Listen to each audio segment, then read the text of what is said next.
आज आपण अशा एका विषयावर बोलणार आहोत जो आपला माइंड, बॉडी आणि सोलला एकत्र जोडतो।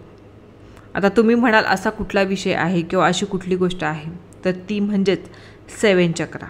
तुम्ही कधी विचार केला आहे का आपल्या शरीरात अशी काही एनर्जी सेंटर असतात का ज्या आपल्याला इमोशन्स आणि हेल्थ दोघींवर परिणाम करतात? तर चला आज आपण समजून घेऊया चक्र म्हणजे काय आणि त्यांचं बॅलन्सिंग का गरजेचं आहे। म्हणजे बऱ्याच ठिकाणी तुम्ही ऐकलं असेल चक्रा बॅलन्सिंग वगैरे, तर काय एवढं महत्त्व आहे शॉर्टकटली आपण जाणून घेऊया।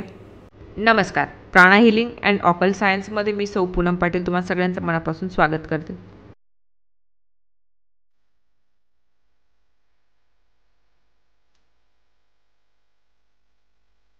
चक्रा हा संस्कृत शब्द आहे ज्याचा अर्थ आहे व्हील, म्हणजेच ऊर्जेचं फिरणारे चक्र।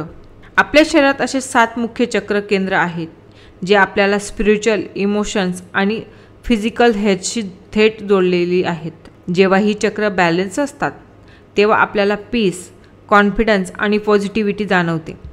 पण जेव्हा ही चक्र ब्लॉकेड होतात तेव्हा एन्झायटी, फिअर, स्ट्रेस आणि हेल्थ इश्यूज निर्माण होतात।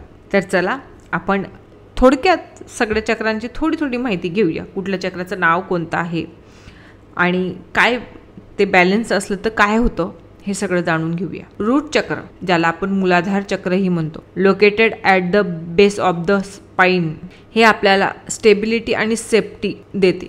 जेव्हा हे चक्र बॅलन्स असतं ना तेव्हा आपल्याला ग्राउंडेड आणि सिक्युअर वाटतं। सॅक्रल चक्र, ज्याला आपण स्वादिष्ठान चक्रही म्हणतो, ते आपल्या लोअर ॲब्डोमनमध्ये असतं, म्हणजे नाभीच्या 4 बोटं खाली। हे क्रिएटिव्हिटी, इमोशन्स आणि रिलेशनशिपशी जोडलेले आहे। हे अनबॅलन्स झालं तर गिल्टी, इमोशन, कन्फ्युजन वाढू लागतं। तिसरं म्हणजे सोलर प्लेक्सर, मणिपुरम चक्र, नावेलच्या वर म्हणजेच नाभीच्या 4 बोटं वरती। हे आपल्याला सेल्फ कॉन्फिडन्स आणि पर्सनल पॉवर नियंत्रण करतं।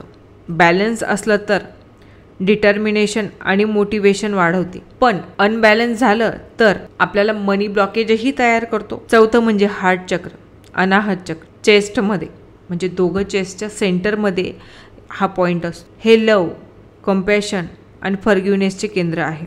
जेव्हा हे चक्र ओपन असतं तेव्हा आपण अनकंडिशनल लवचा उपभोग घेऊ शकतो, पण हे अनब्लॉक झालं तर मोस्टली लोक आपल्यापासून नाराज आणि दूर होत असतात।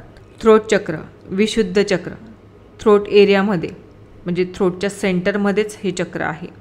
हे आपल्याला कम्युनिकेशन आणि ट्रूथ एक्सप्रेशनशी संबंधित आहे।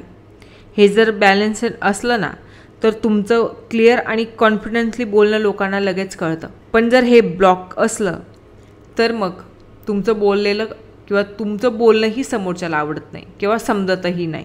थर्ड आय चक्र, अंजना चक्र, बिटवीन द आयब्रोज, हे इंट्युशन, इमॅजिनेशन आणि विजडमसाठी जबाबदार आहे।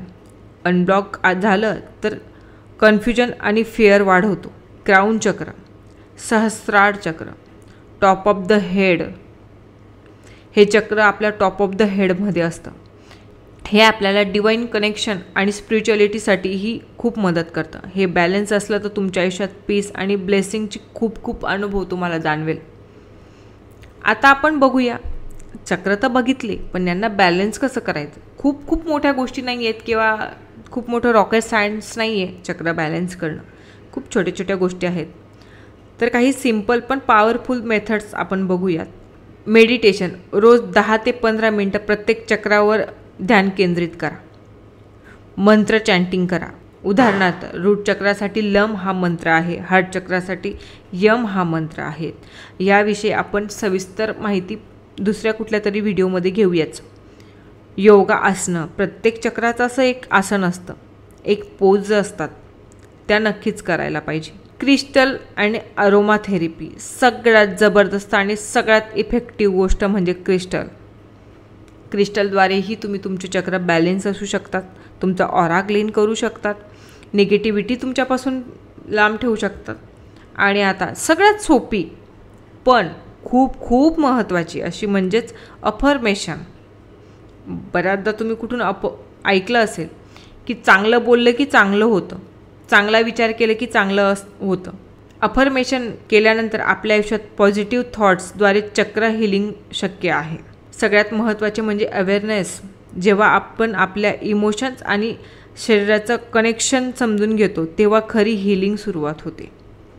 म्हणजे आपण सहसा करून निगेटिव्ह गोष्टींपासून लांब राहणं, निगेटिव्ह गोष्टी बोलू नये, चांगल्या गोष्टी स्वीकाराव्या. हे छोट्या छोट्या बदलाने आपल्या आयुष्यामध्ये खूप मोठा बदल होत असतो. तर ही होती 7 चक्रा बॅलन्सिंगची थोडक्यात पण खूप महत्त्वाची माहिती. जर तुम्हाला हा टॉपिक आवडला असेल तर आपल्या चॅनलला लाईक, शेअर, सबस्क्राईब करायला विसरू नका आणि कमेंट नक्की करा. आणि व्हिडिओ इथपर्यंत बघितल्याबद्दल खूप खूप धन्यवाद.